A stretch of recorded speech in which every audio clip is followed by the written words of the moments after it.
I'm going to be talking today on Joseph Smith's language problems, subtitled "A Linguist Looks at Mormonism." Mormonism has been examined by scientists and scholars on numerous bases, biological, historical, cosmological, etc. But so far as I'm aware, there has not been a total look at all of Mormonism from a linguist's point of view. My interest in language and foreign languages and linguistics goes back for quite a while. When I was in high school, I took Spanish and Latin, which was the only languages they offered. I went on to BYU and took German, continued with my Spanish. I learned French, and had the idea of becoming a language teacher.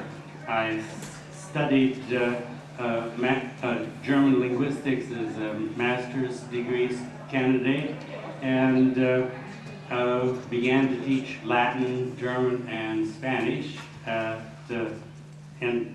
Latin, German, and English in Ogden at a high school. During that time, I also studied Russian, and then I had an opportunity to work towards a doctorate degree at Johns Hopkins, where I studied Anglo-Saxon, Old Icelandic, Gothic, Sanskrit, Classical Greek, Old and Middle High German, as well as studying comparative and historic linguistic methodology. In years since, I've also studied Mandarin Chinese, Esperanto, Hebrew, and acquired a reading knowledge of Dutch and Italian. And during my 35 years as a foreign language teacher, I found that the knowledge and experience of comparative and historical linguistics helped me with my teaching, and also gave me a different kind of perspective on Mormonism. That's what I'd like to share with you today. Joseph Smith, Jr., the founder of Mormonism, was also fascinated with language from the very beginning of his career. He was raised in a culture which believed in folk magic and the powers of language and mystical words. And of course that's held over into the present-day church that he founded, where the exact words have to be used when you're being baptized or when the sacrament is being blessed, and if the words are not exactly right, the magic doesn't work. His first major venture into religious matters was a purported translation of golden plates delivered to him by an angel and written in a hitherto unknown language called Reformed Egyptian, which he claimed to be able to translate through the power of God. And he later organized a church. He included among the titles and powers of the head of the church that of translator. It was also important in the Articles of Faith that there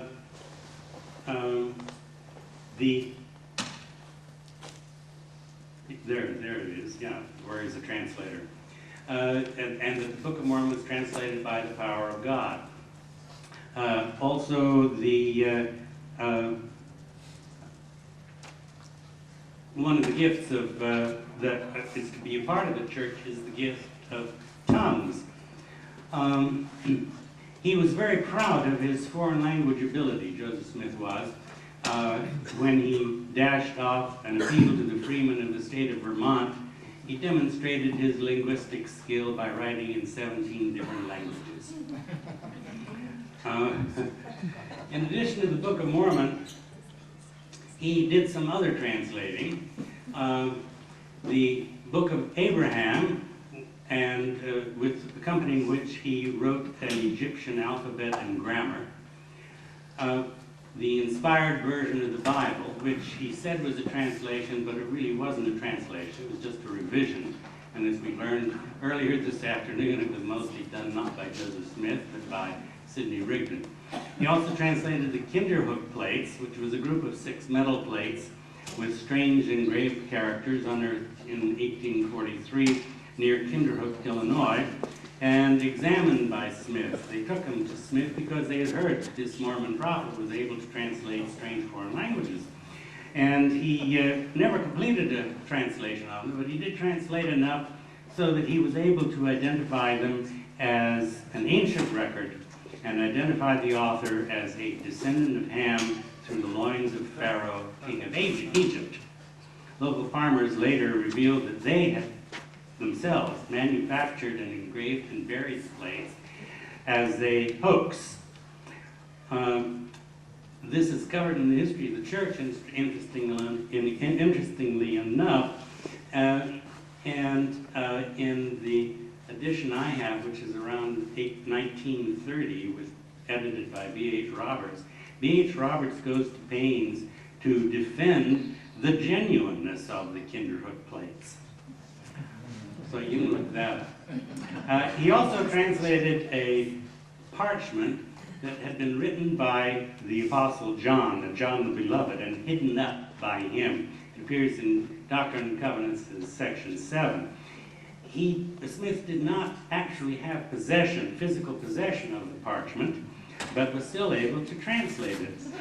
Mormon scholar Hugh Nibley cites this feat as proof of Smith's power to translate, because the prophet of God doesn't really have to have the actual original in front of him in order to translate. Although the translation was published in the Book of Commandments in 1833, in which book there was a revelation from God saying that everything in that book was true. Nevertheless, when it was republished in the Doctrine and Covenants in 1835, major changes had been made to the translation, which God had said was correct.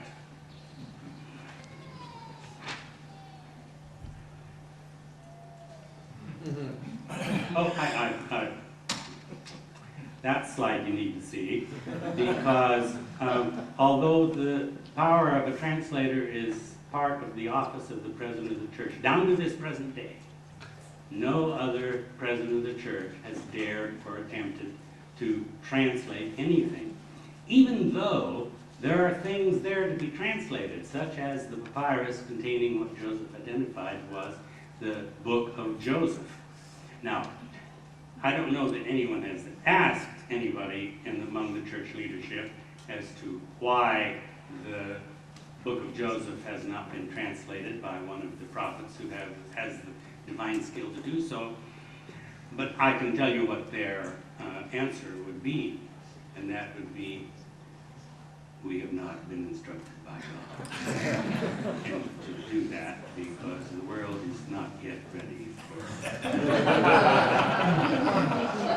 Now, when you ask about this whole idea of being translated by the power of God, that implies a number of things, it seems to me. That God wants to give us a message, that he wants the message to be accurate, and that God knows how we will interpret the message. And we have to assume that God does know all human languages.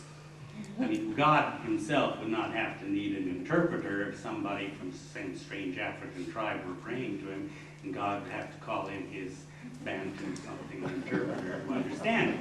I mean, God understands all languages.